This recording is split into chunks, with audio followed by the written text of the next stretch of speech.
अस्सलाम फ्रेंड्स, कैसे आप सब लोग। उम्मीद करती हूँ खैरियत से होंगे। आज एक नई कहानी के साथ आई हूँ मैं, जिसका नाम है जादुई कमल।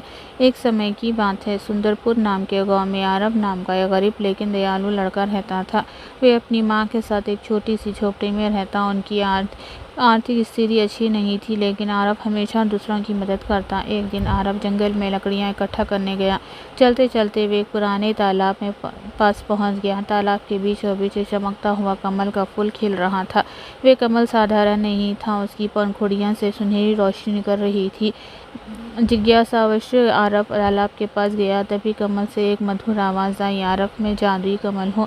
तुम्हारी दयालुता से प्रसन्न होकर मैं तुम्हें एक वरदान देना चाहता हूँ। आरब आश्चर्यचकित रह गया। उसने पूछा, मुझे क्या करना होगा? कमल बोला, जब भी तुम किसी निस्वार्थ कार्य के लिए मेरी एक पंखुड़ी तोड़ोगे, तुम्हारी इच्छा पूरी होगी। लेकिन यदि तुम लालच में आकर इसका उपयोग करोगे तो मेरी सारी शक्तियां समाप्त हो जाएंगी। आरब ने कमल को घर ले आया। अगले ही दिन गांव में भयंकर सूखा पड़ गया। लोगों के पास पीने का पानी नहीं था।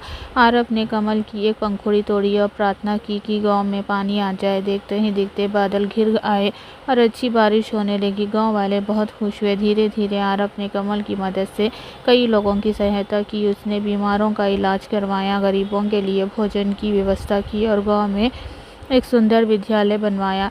ये देखकर गांव का लालची जमींदार रघुनाथ कमल को चुराने की योजना बनाने लगा। एक रात वे चुपके से आरब के घर पहुंचा और जादुई कमल चुरा लिया। रघुनाथ ने कमल की कई पंखुड़ियां तोड़कर सोना, महल और खजाने मांग लिए। लेकिन जैसे ही उसने लालच में अंतिम इच्छा मांगी, कमल की चमक गायब हो गई और वह साधारण फूल बन गया। रघुनाथ का सारा सोना और खजाना भी गायब हो गया। उसे अपनी गलती का एहसास हुआ। अगली सुबह वे आरब के पास गया और माफ़ी मांगी। आरब ने उसे क्षमा कर दिया। तभी साधारण कमल फिर से चमकने लगा और बोला, सच्ची शक्ति दया और सद्भावना में होती है, लालच में नहीं। इसके बाद गांव में के सभी लोग मिलजुल कर रहने लगे और सुंदरपुर एक खुशहाल गांव बन गया। दयालुता और निस्वार्थ सेवा हमेशा फल देती है, जबकि लालच अत्यंत नुकसान पहुंचाता है।